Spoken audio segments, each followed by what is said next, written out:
পেঁয়াজ দিয়ে দিলাম, পেঁয়াজ দিয়ে দিচ্ছি, এবার নেড়ে নেব। পেঁয়াজটা ভাজা হয়ে গেছে, এবার তেলপটকাটা দিয়ে দেব।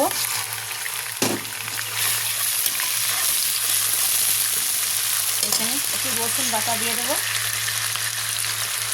একটু রসুন চাপটা বেশি দেবো, একটু নেড়ে নিলাম। হলদি দিয়ে দেব,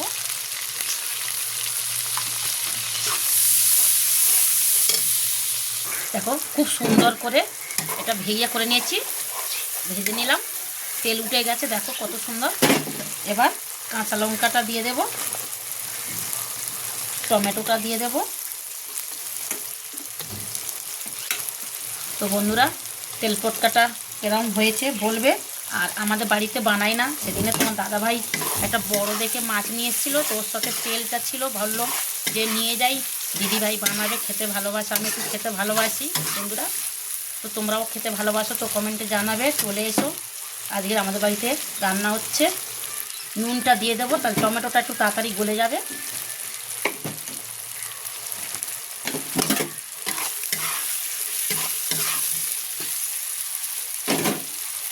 দেখো বন্ধুরা, হয়ে গেছে, টমেটোটা ভালো করে খুব সুন্দর গলে গেছে। এবার সবজিটা দিয়ে দেবো,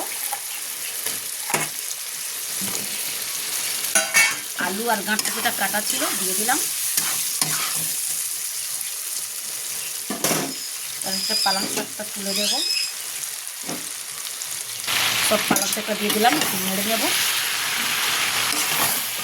এটা অল্প একটু হয়ে যাবে, এটা সারের পালং শাক,